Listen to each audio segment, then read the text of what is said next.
Welcome back. You are listening to the home of forbidden romances. Prepare yourself, because tonight's story will leave you breathless. The bullet didn't scream. It whispered, tearing through the rainy mist and shattering the shop window inches from Julian's face, sending a spray of glass shards into his cheek. Julian didn't freeze. He couldn't afford to. Adrenaline, sharp and electric, surged through his veins, overriding the bone-deep exhaustion that had plagued him for weeks. He threw himself to the wet pavement, his arms instinctively curling around the small, trembling body he had snatched from the alleyway only seconds before. The child, a boy no older than 5 with terrified sapphire eyes, clung to Julian's soaked coat, burying his face in the coarse fabric. Julian hissed as his knees slammed into the concrete, shielding the boy with his own fragile frame. He didn't know who this child was, or why men in black tactical gear were tearing the city apart to find him. But the Omega instinct, amplified tenfold by the secret life growing inside his own womb, roared a single command: protect. The heavy thud of combat boots splashed through the puddles, drawing closer. Check the alley, a voice growled, distorted by a mask. The boss wants the heir found, but he didn't say unharmed. Just find the brat. Julian's breath hitched. He pressed a hand over the boy's mouth, his own heart hammering against his ribs like a trapped bird.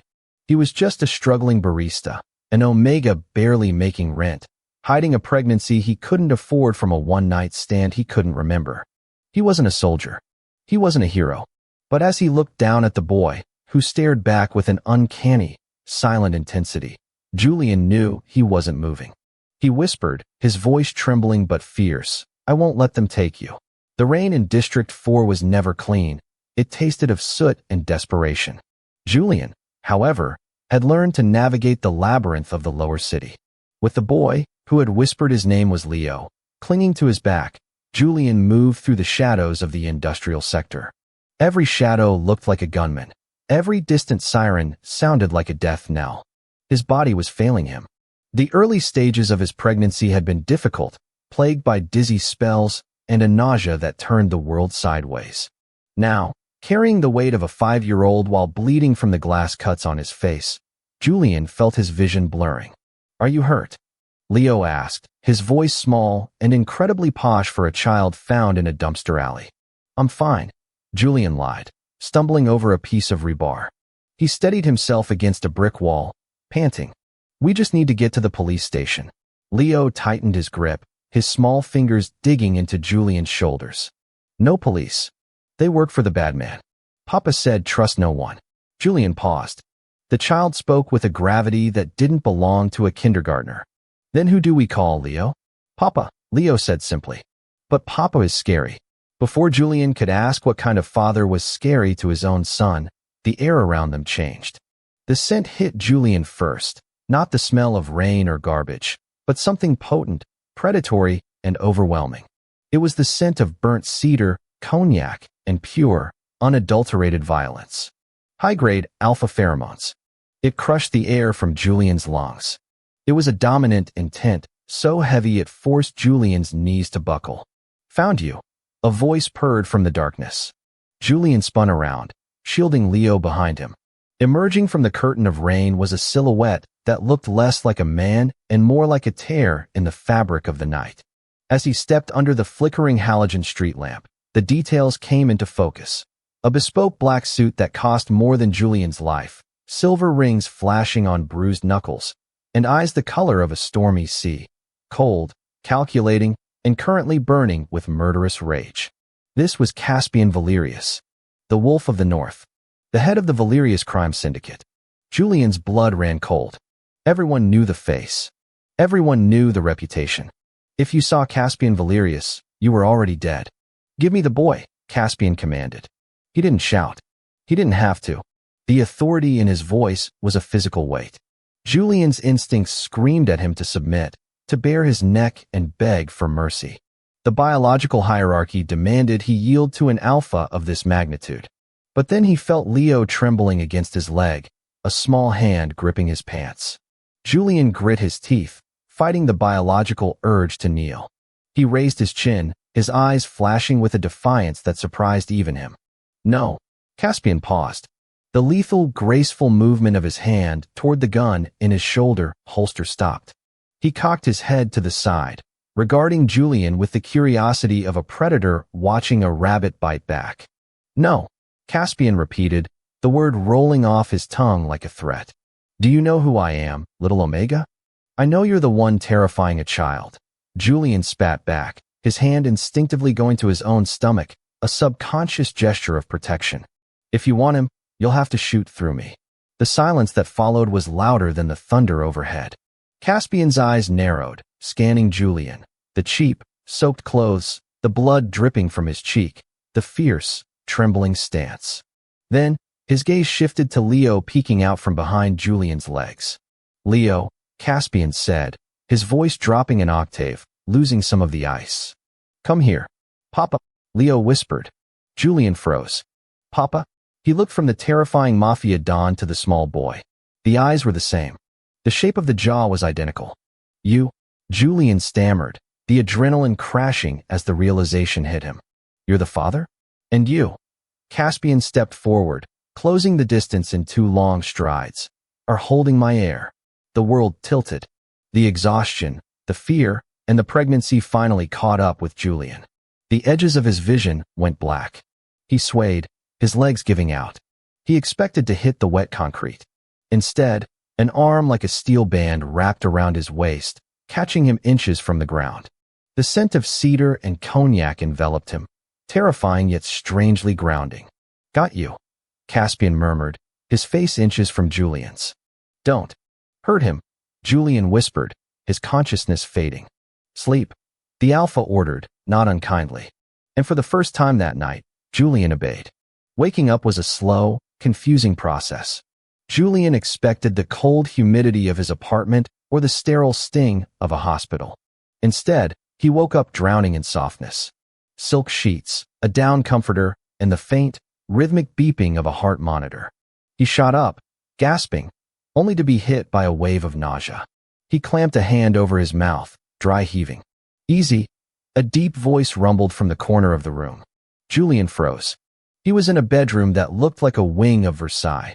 Dark mahogany, velvet curtains, and gold accents. Sitting in a leather armchair by the window, reading a tablet, was Caspian Valerius. He had discarded his suit jacket, his white shirt unbuttoned at the collar, sleeves rolled up to reveal forearms corded with muscle and ink. "Where is he?" Julian demanded, his voice raspy. "Where is Leo?" "Eating pancakes in the kitchen with my head of security," Caspian said without looking up. He refused to speak until he knew the pretty man was safe. Caspian finally looked at Julian, closing the tablet. The intensity of that gaze made Julian want to pull the sheets up to his chin. "You have a lot of explaining to do," Caspian said, standing up. The room suddenly felt very small.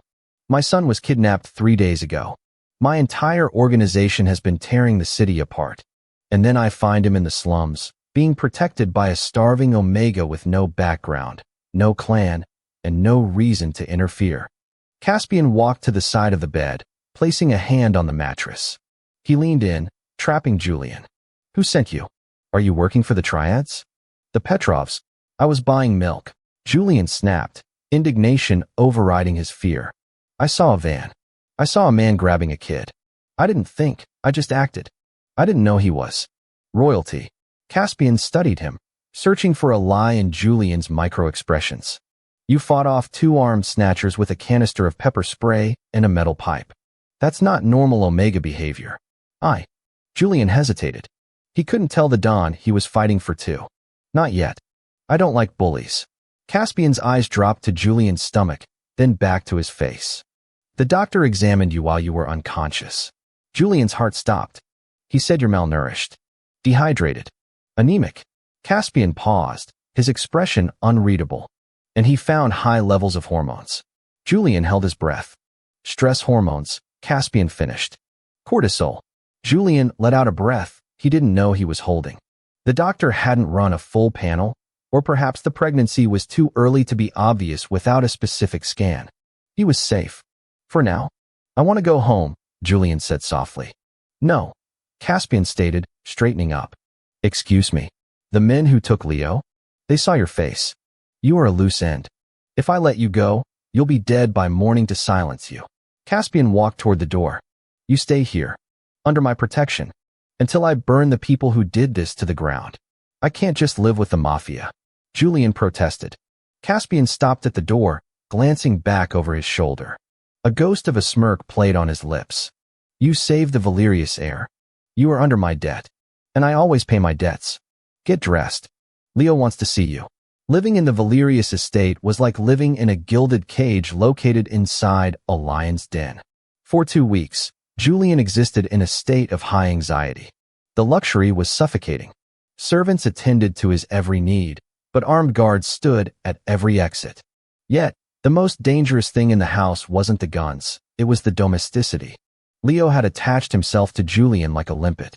The boy, traumatized by the kidnapping, refused to sleep alone and only ate if Julian tasted the food first. It forced Julian and Caspian into an awkward, intimate proximity. They ate dinner together every night at a table long enough to seat 20, yet sat only 3. Julian watched Caspian interact with his son. The ruthless killer vanished, replaced by a stern but attentive father who cut Leo's steak and listened to the boy's rambling stories about the pretty man. But the tension was building. Julian's morning sickness was getting harder to hide. He spent his mornings locked in the ensuite bathroom, running the shower to mask the sound of retching. He wore oversized sweaters to hide a bump that wasn't showing yet, but he felt the changes.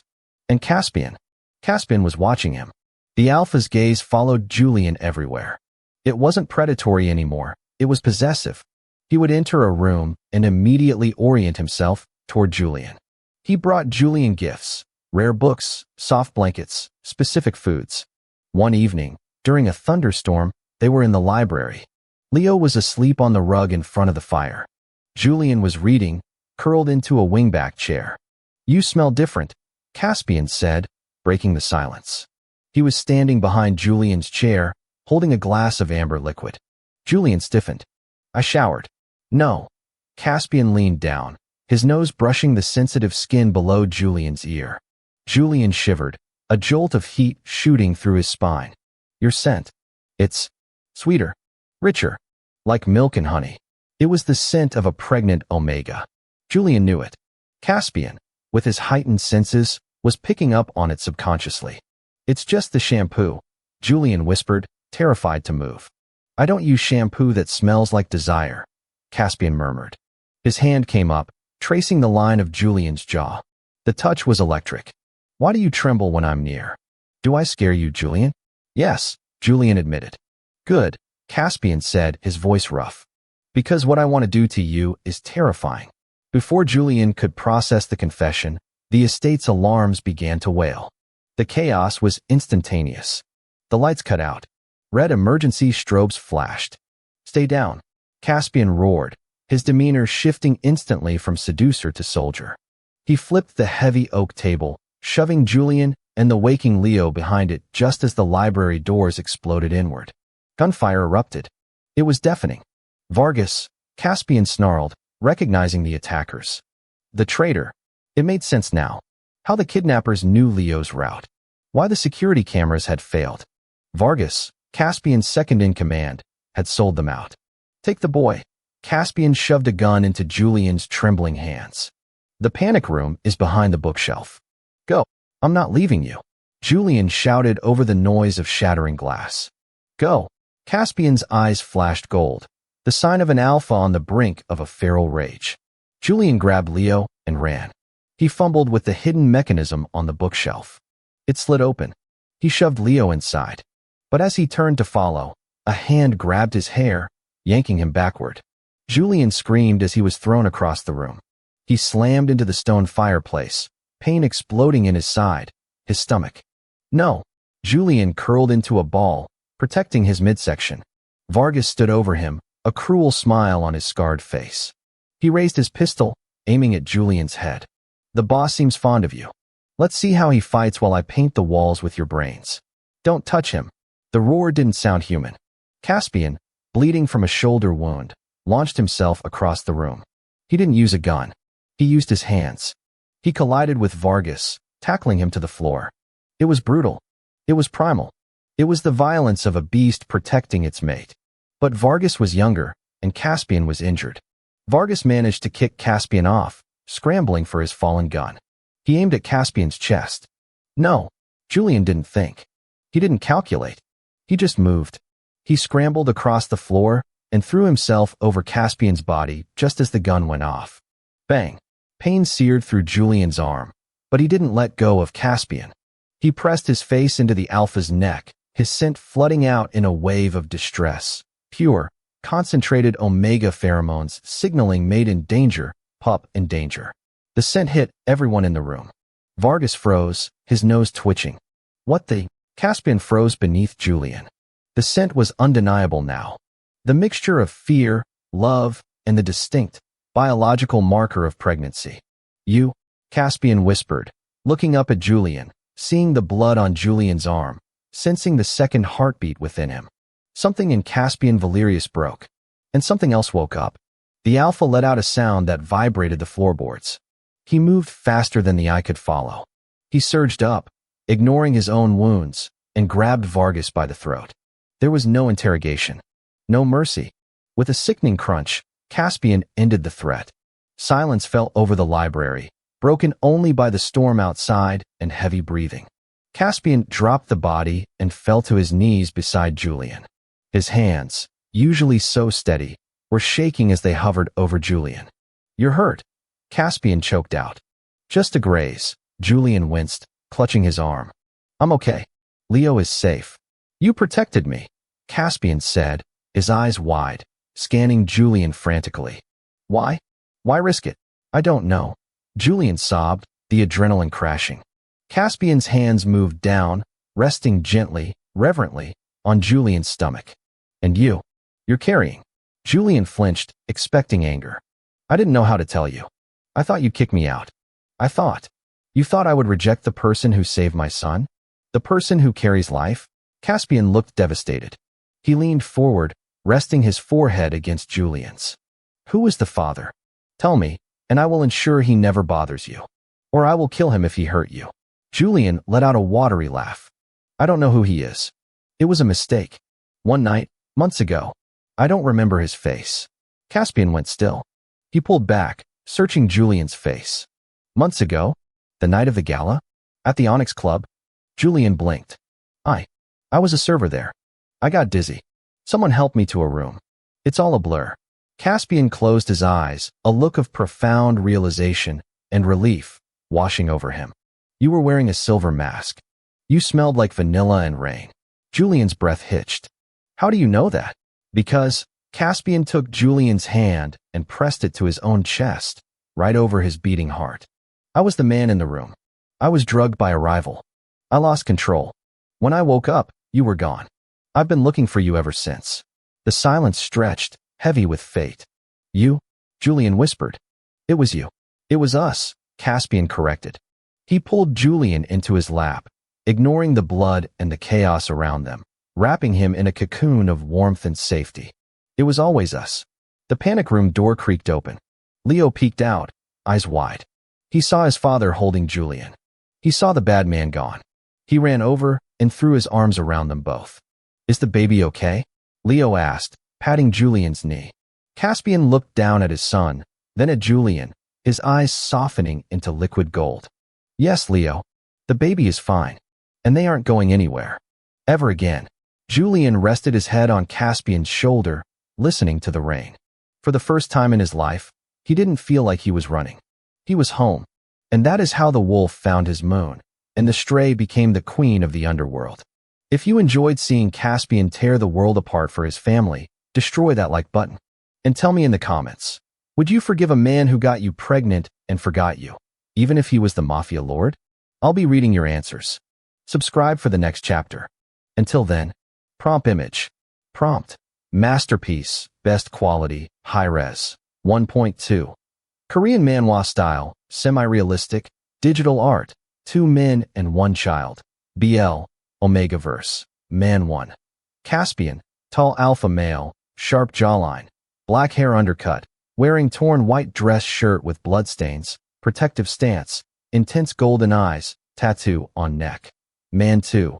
Julian, smaller Omega male, soft features, brown hair, wearing oversized beige sweater, holding a protective hand over his stomach, fearful but relieved expression, child. Small boy, clinging to man two's leg, looking up. Background is a destroyed luxury library, shattered glass, fireplace glow, dark moody lighting, rain against window, cinematic composition, emotional atmosphere, intricate details.